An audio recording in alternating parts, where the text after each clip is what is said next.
Please السلام علیکم ناظرین، آپ دیکھ رہے ہیں قرآن و حدیث میڈیا. میں ہوں محمد اویس، ہمارے ساتھ قاری ذیشان مجاہد حافظ اللہ تعالیٰ موجود ہیں. آج ہم جیسا کہ الحمدللہ ہم ہسٹری لے کر انبیاء کی آپ کے سامنے آ رہے ہیں.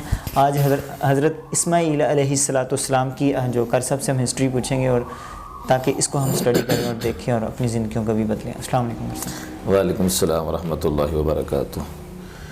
نحمدہ ونصلی علی رسولہ الکریم، اما بعد. اعوذ باللہ من الشیطان الرجیم، بسم اللہ الرحمن الرحیم. ویس بھائی، اسماعیل علیہ السلام جو کہ ابراہیم علیہ السلام کے بیٹے،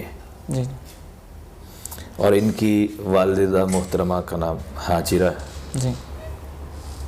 اسماعیل علیہ السلام نے 137 یا 156 مختلف اقوال ہیں اتنی زندگی بسر کی، اور انہوں نے پہلے شادی کی ایک عورت کے ساتھ، امالی کی عورت تھی، اس کے ساتھ شادی کی. حضرت ابراہیم علیہ السلام جب ان کے پاس گئے، جس علاقے میں یہ رہتے تھے، اسماعیل علیہ السلام کو شوق تھا شروع سے شکار کرنے کا. وہ باہر نکلے ہوئے تھے، اتنی سہولیات نہیں تھی، اور یہ بھی علم نہیں تھا کب آنا ہے، کتنی دیر بعد آنا ہے.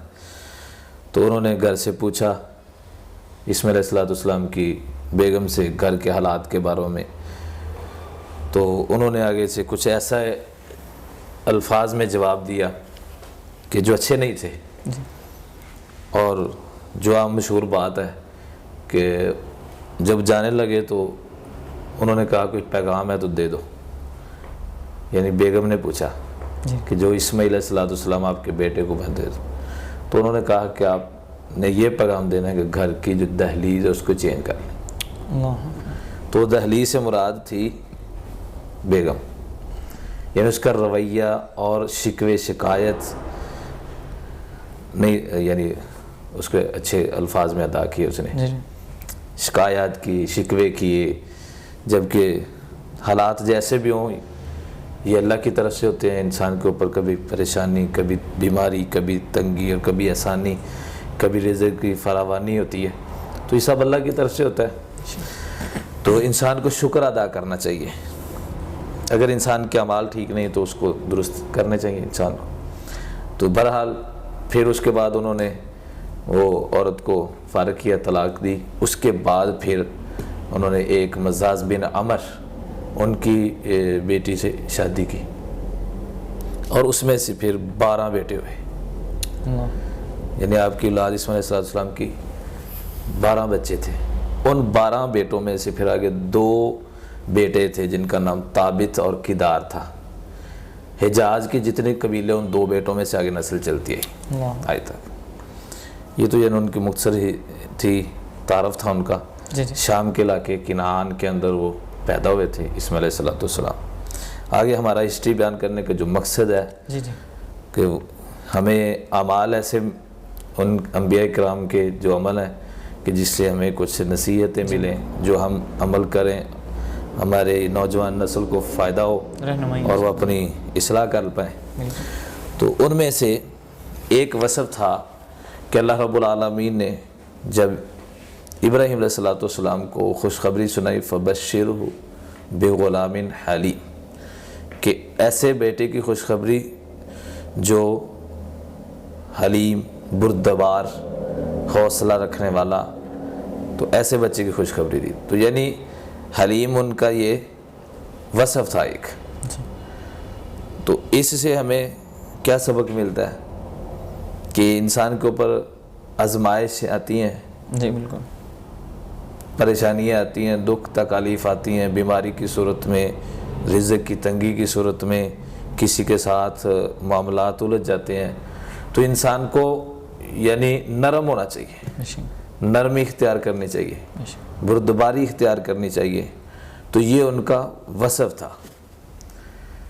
اور ہمیں آج انبیاء کی ہسٹری کو پڑھ کے کہ انہوں نے کیسے کیسے ان کے ساتھ مشکلات، واقعات ہوئے، معاملات ہوئے، اور دین کی وجہ سے کہ لوگوں نے ان کو کتنا تنگ کیا تو انہوں نے کتنا آگے سے بردباری، تحمل، مزاجی کے ساتھ اور حسن سلوکی کے ساتھ، حسن اخلاق کے ساتھ لوگوں کے ساتھ پیش آتے رہے.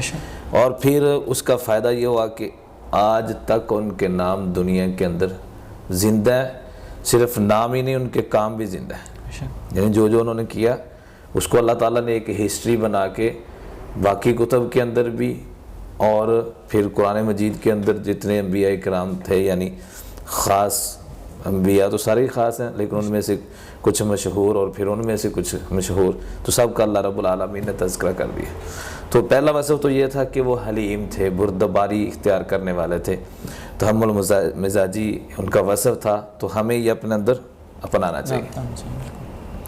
اور یہ ان کا ہی نہیں تھا بلکہ اسماعیل علیہ السلام کے بعد اسحاق علیہ السلام، ابراہیم علیہ السلام کے بیٹے، اس کے بعد پھر آگے چلتے ہوئے نسل یعقوب علیہ السلام، تو ان کے بھی یہ اوصاف تھے.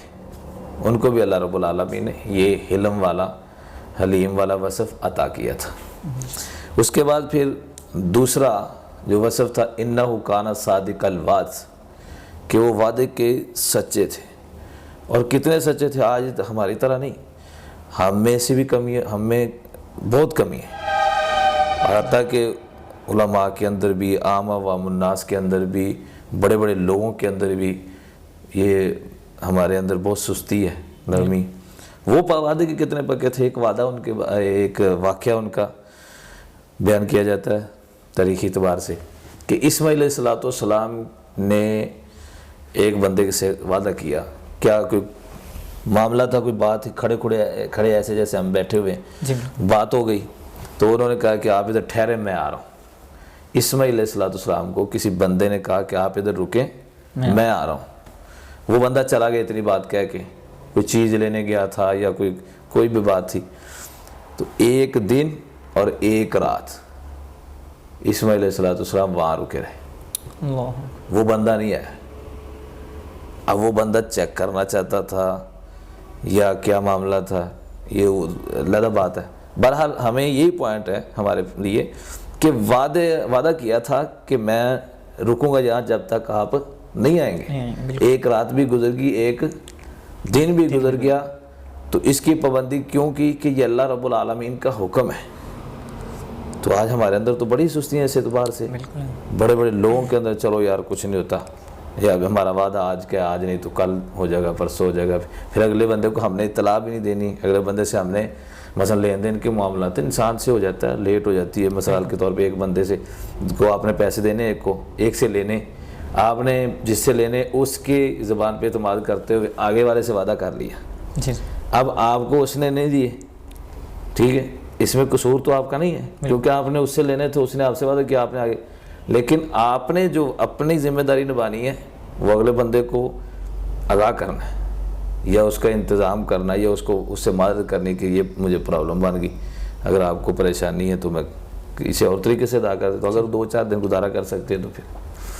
لیکن ہم یہ بھی کام نہیں کرنے کے لیے تیار ہی نہیں، معذرت بھی نہیں کرتے، اگلے کو بتاتے بھی نہیں. ہمارے اندر بہت ساری سستی ہے اور یہ بہت بڑی ہے. یہ تو وعدہ ہمارے معاملات کا، اس سے ہٹ کے جو ہم نے اللہ رب العالمین سے وعدے کیے ہوئے ہیں وہ تو ہم روز توڑتے ہیں. دعوت قرآن و سنت اپنی یہ پہچان ہے.